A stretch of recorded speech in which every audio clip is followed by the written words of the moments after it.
the wrong impression about hell, especially right now in the last days. Kaya sabi ko, it's probably kinalakihan or hindi man lang nag-aral or hindi interesado.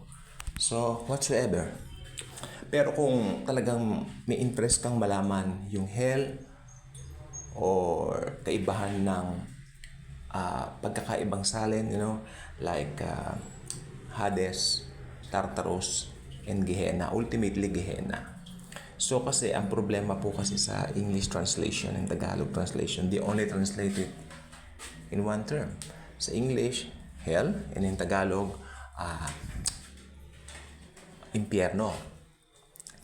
Pero if you're going to analyze it sa Griego, sa Greek, may tatlo pong kahulugan ng impyerno.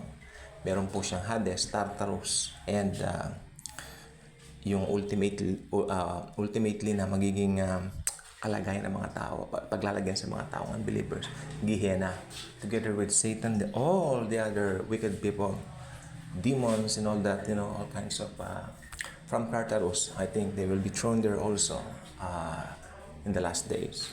So ito pong gusto ko po sabihin sa inyo po, ito pong mga wrong impression regarding hell. Hindi po natin pag-aaralan yung tatlong klase ngayon ng hell or tatlong salin, no? Ilang beses ko na po nagawa ng vlog. Ang tingnan po natin mismo yung konsepto ng impyerno.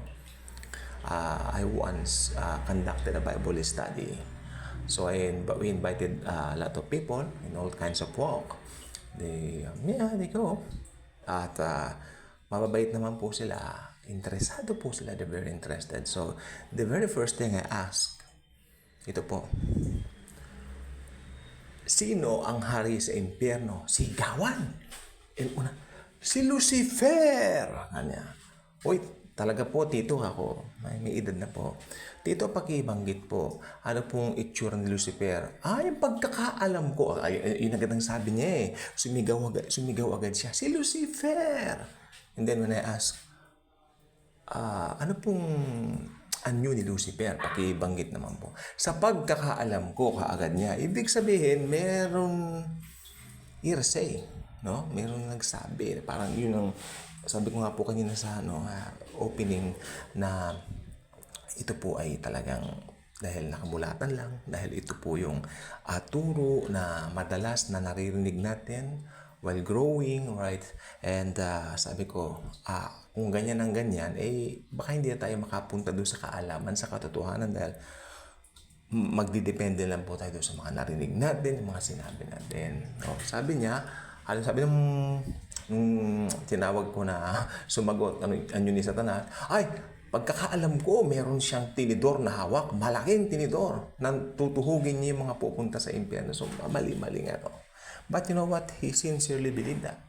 Not until I told him, si Satanas mismo wala pa sa impyerno. Nagulat sila. Sabi ko, si Satanas at lahat ng fallen angels nandito po sa lupa. Dahil dito po sila naghahasik ng kalagiman, lagim, nag-aanyo ng mga namatay na tao. Ito po nagiging familiar spirit sila nang dideceive pandaraya. Number one, tactics ng mga devil, especially ni Satan right now here on earth, pandaraya. Kaya sabi ko nga po sa inyo, ito pong impyerno sa ngayon po, wala pong laman yung Gehenna. Wala pong laman yung Gehenna. Okay, pero yung Hades meron po. Siyempre, nandiyan yung mga unsaved. Kung sabi ko po sa inyo, kung hindi po ninyo alam yan, kung hindi nyo inaral yan, iisipin nyo, nasa Gehenna si Satanas at siya yung may hawak ng tinidor. Wrong. Hindi po ganon. That's why, napakahalaga po ng aralin natin na alam din dapat natin may tatlong sa Grego may tatlong kahulugan ng hell o impyerno. Di ba? Hindi yung isinalin mo lang, impyerno. Beto na nga. Actually, tinatawag din itong Sheol. Paano yan?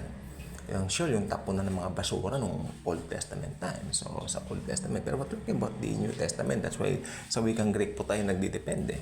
So, sabi ko, tatlo po yan. Meron tayong Hades. Nandun po ngayon yung, at present, nandun po yung mga unbelievers waiting for the judgment day. I don't think they know what would be the fate like pagdating ng araw. And then, andun po yung Tartarus, tinapon po rito majority, I'm not saying all, but at least majority of all the fallen angels na sumama at nakirebelde kay Satan sa Diyos, no? At pinakahuli yung Gehenna. Ito yung bakante. Ito yung bakante. Kasi may nagsasabi po minsan, bakante pa ang impyerno, bakante ang impyerno. So, while tama, kalahati mali. Kasi, 3 nga po ang salin ng impyerno eh. Di ba? Sabi ko nga po, Hades, Tartarus, Gehenna. Yung Gehenna ang bakante. Kaya tama rin naman siya. Kasi ang Gehenna, naisasalin din naman siya bilang impyerno. O yun po, hell in English. So, ito pong pangyayaring ito na marami tayong nakikita maling impression na si Satan may hawak na fork. But sa dami na pwedeng hawakan fork, may buntot daw. Actually, meron pong, sabi nila, na vision daw nila, no? Nung bata pa raw ang mother ko, dito po sa may, ngayon po, ano na po siya, dito po sa may Sampaloc, yung dati naming lugar dyan sa may Sampaloc, na place, no? Nandyan daw po sila nung araw na yon. And then ang mother ko parang masama ang pakiramdam that time. Nagpunta siya ng UST hospital, pero walang makita yung mga doctors during that time sa UST hospital. Umuwi uli siya. Then nagkaroon siya ng parang vision. Sabi ng mother ko, oo, nakita ko si Satanas may sungay, may tinidor at may buntot. Naglakad daw dun sa street na yan ng Sampaloc. Vision niya. Kasi siguro yun ang perception ng mother ko. Pero nung nalaman din ng mother yung katotohanan, familiar spirit yun. Ginaya niya yung anyong ganon. Pero hindi po ganon mga demonyo. Maniwala po kayo. Ang mga demonyo po, parang spiritual being po yung mga yan. Hindi po ganon na may sungay. No. Actually, si Satanas po may itsura po si Satanas. Kaya nung nalaman ng mother ko, may gusto manlin lang sa akin that time. Talagang nakita po niya. Alam niyo po ba yung during that time din daw po, pumutok yung sa kuryente. Oo, nung pumutok daw po yun, doon niya nakita yung vision si Satan. May hawak na fork. Tinidor. Yung mother ko may third eye din yan eh. Actually, yung namatay po yung tatay niya, yung daddy niya, nakita po niya talaga dumaan sa harapan niya yung familiar spirit. Nung na-born again siya, alam niya familiar spirit yun. Talagang sabi ko, ano bang tactic ni Satan yan? Di bang gaya? Sa Sampaloc daw, umano yung sa street Sampaloc. Hindi na papangalanan yung street namin. So, ayan, umano siyang ganyan. Nasa gitna, may buntot. Yung buntot niya kahaba, sabi ng mami ko. Kahaba.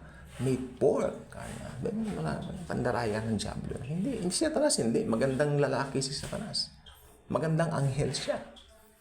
So, yan. Yung mga nakaka-deceive na mga bagay-bagay, no? So, totoo po. Ito gusto ko sabihin. Totoo ang spiritual realm. Nandiyan po yan. Nandadaya ngayon eh. O, di ba? So, ingat po tayo. So, si Satanas po, wala po siyang tinidor na hawak. Kung may tinidor siyang hawak, ipaliwanag niyo. Ano man po ang significance niya kay Satanas? Tinidor? Ano yan? Kakain siya? Kakain siya ng sausage. Kakain siya ng tusino. Ewan ko ba? Ba't nga po ba? Tapos may buntot. Talaga nakita ng mother nga may buntot, Satanas. Parang madumi daw. Ito pa, may mabalahibo daw siya na kulay black. Yun ang pinakita niya sa vision. Talaga nakita niya yung vision.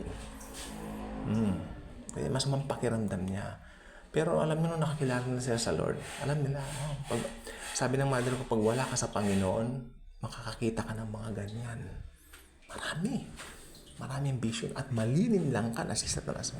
Pero ang totoo, hindi po si Satan yun. Istas po ulitin ko. Tatapon pa lang po sa Gehenna sa katapusan ng pagkatapos ng White Throne Judgment, kasama yung mga unbelievers na sasama sa kanya.